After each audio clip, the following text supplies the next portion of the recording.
राधा वल्लभ श्री हरिवंश महाराज जी, आपके चरणों में कोटि कोटि प्रणाम। महाराज जी, मन में एक जिज्ञासा रहती है कि जब भगवान कर्मों के हिसाब से सभी मनुष्यों की गति देते हैं और मृत्यु लोक के बाद परिजनों के पीछे छूटे परिवारजनों से कोई संबंध नहीं रह जाता, तो फिर हमको पितृदोष या पितृ आत्माओं द्वारा उत्पन्न होने वाली बाधाओं के बारे में क्यों सजग कराया जाता है?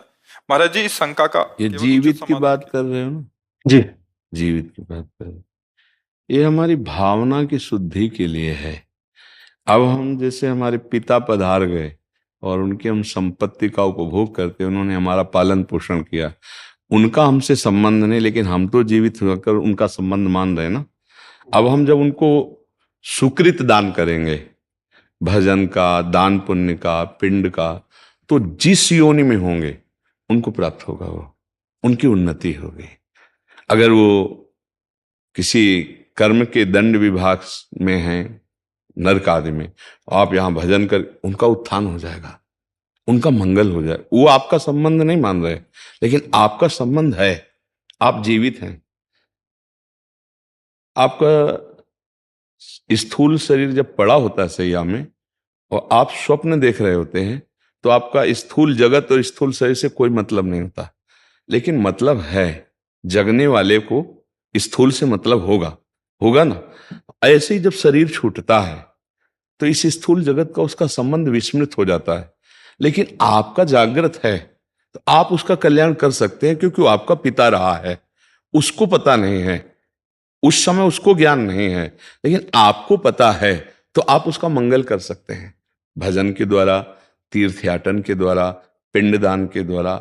अगर आप नहीं करते हैं तो आपका कर्तव्यहीनता होगी, क्योंकि आपका कर्तव्य बनता है। उन्होंने आपके लिए जो भी किया, अब वो चले गए, उनका कर्तव्य खत्म हो गया आपके प्रति, अब आपका कर्तव्य उनके प्रति है, क्योंकि वो आपका पिता का संबंध था। अब उनका मंगल होना चाहिए।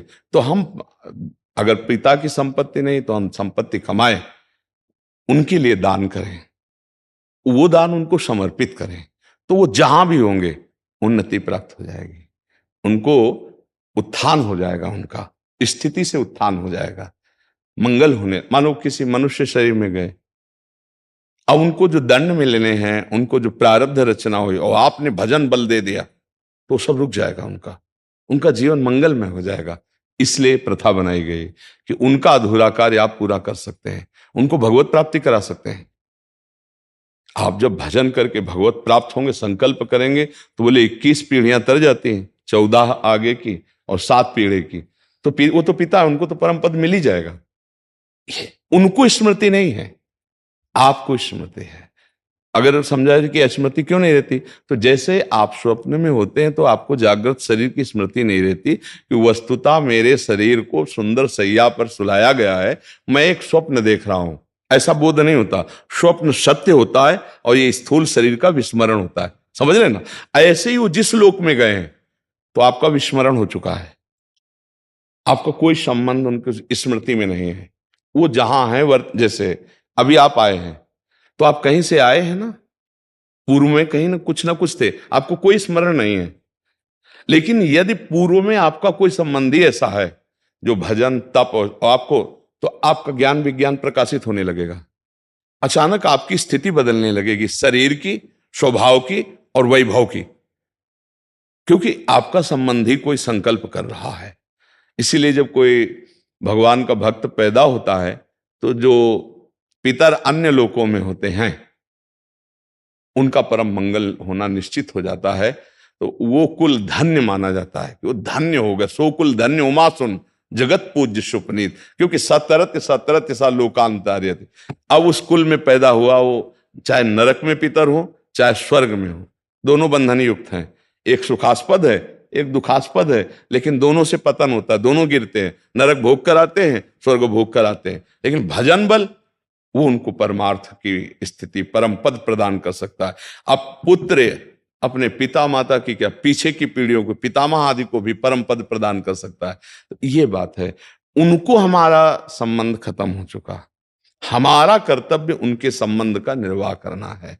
जैसे बहुत लोग हैं, पिता के लिए गया श्राद्ध आदि करते हैं, यज्ञ कराते हैं, भोज कराते हैं, पिता के निमित्त वो उसको सुकृत प्राप्त होता है जाकर के। पिता के निमित्त से भागवत कराते हैं, जप करवाते हैं, कीर्तन ये सब उसको प्राप्त होता है। तो वो जीवात्मा जो पिता बन के आया था उसको पता नहीं है, पर आपके इस दान पुण्य के बल से उसके जो दंड विधान थे वो क्षमा हो जाएंगे और आगे बढ़ जाएगा। इसलिए कहा जाता है कि जहां पुत्र हुआ, परिवार में संतान हुई, चाहे बच्ची हो चाहे बच्चा हो, तो को पिता प्रसन्न होता है कि अब हमारी दुर्गति नहीं होगी।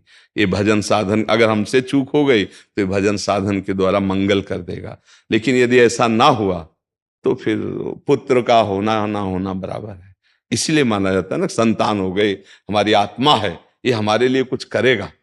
अगर हम चले भी गए तो हमारा कल्याण ये करेगा, क्योंकि हमारा वंशज है, उसके संबंध से उसको प्राप्त हो जाता है।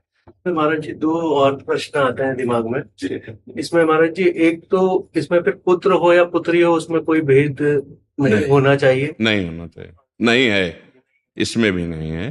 क्योंकि जैसे पुत्र स्वयं कर रहा है तो वो पुत्री पति के साथ कर रहे हैं, तीर्थयाटन जो भी कर रहे वो उसके अंश है, उससे उसका कल्याण होगा।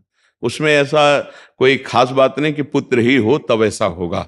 हाँ, ऐसा नहीं है, पूरी सामर्थ्य पुत्री में भी है। कितने ऐसे कुल हुए जिनको दोनों कुलों को पावन कर दिया, पिता के पक्ष को और ससुर पक्ष को, दोनों पक्षों को पावन किया। तो उसमें ऐसा शास्त्रों में कोई विशेषता ये नहीं कि पुरुष ही होना चाहिए, बल्कि बड़ा रोल है। हाँ, बिल्कुल बिल्कुल बिल्कुल, इस बात में कोई संशय नहीं। और दूसरा प्रश्न महाराज जी, जैसे जीवात्मा मतलब जब आत्मा मतलब अपना स्थूल शरीर को छोड़कर चली गई तो उसके बाद नरक गति और स्वर्ग गति और फिर मृत्यु लोक में भी दोबारा आ सकती है भोगने के लिए। तो फिर अगर किसी वो दूसरे स्थूल शरीर में चले गई तो उस समय पे भी यही संबंध रहता है, पितृ वाला ही, जैसे कि अगर आप बोल रहे हैं अभी बताया ना कि अगर वो किसी मनुष्य शरीर में गया है तो उसकी उन्नति होने लगेगी, उसकी बाधाओं का नाश होने लगेगा आपके संबंध से। उसको पता नहीं है।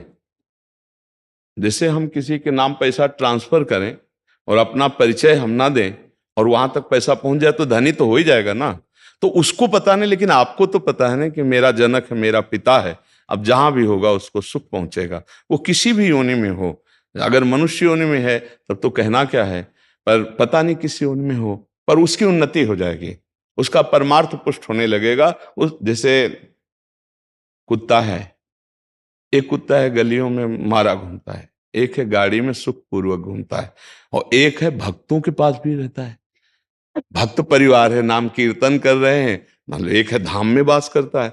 कितने तो अब इसके सौभाग्य का जनसाधारण कुत्ता थोड़ी करेगा, जो धाम में राधा नाम कीर्तन हो रहा है, यहीं देहरी पे बैठा हुआ है, संत जन प्रसाद पाए उसको दिए, श्री जी का प्रसाद ही तो मिल रहा है। तो अब ये कुत्ता और वो एक जनरल कुत्ता, बड़ा अंतर हो गया ना। एक कुत्ता जो गली में भोजन नहीं मिलता, एक जो गाड़ी में खिड़की के खुला करके गोद में लेकर, अंतर हो गया। किसी भी योनि में हो जीव, आपका उसका तप है, मतलब वो एक अरबपति आदमी है, अपनी गोद में बैठाले हुए है, वो उसका वो खिड़की खुला है, हवा आ रही, ऐसी गाड़ी में बैठकर कुत्ता चल रहा है, नहीं चल रहा। देखो ना, जीव है, अलग अलग उसकी स्थिति है। अगर वो पुण्यात्मा रहा तो देखो ये आया, बना किसी कर्म से स्वान, लेकिन ऐसा स्वान बना कि बाबूजी की तरह जाके गद्दे में सोता है, सर्दी में उसको कपड़ा पहनाए जाते। और एक कुत्ता है कि अगर दरवाजे में खड़ा हो जाए तो डंडा मारे, बेचारा कू कू करके, वो ना भोजन मिल रहा है ना, मतलब कितनी। एक कुत्ता है कीड़े मतलब कीड़े लगे हुए हैं, कष्ट पा रहा है। एक है खुशबू आ रही उसके शरीर से, बढ़िया नहा धोआ के सब। ये अब किसी भी योनि में उसका मंगल होगा। हमें लगता है कि सबको करना चाहिए, अपने माता पिता के लिए, अपने पूर्वजों के लिए कुछ माला भजन करके, इससे सबसे बड़ा दान है। रुपया पैसा का तो दान ठीक है करे ही, लेकिन ये जरूर करे कि राधा राधा राधा 5 माला जपा, तो आज की 5 माला हम अपने पिता को देते हैं, इतना बड़ा कल्याण हो जाएगा 5 माला नाम जप करके।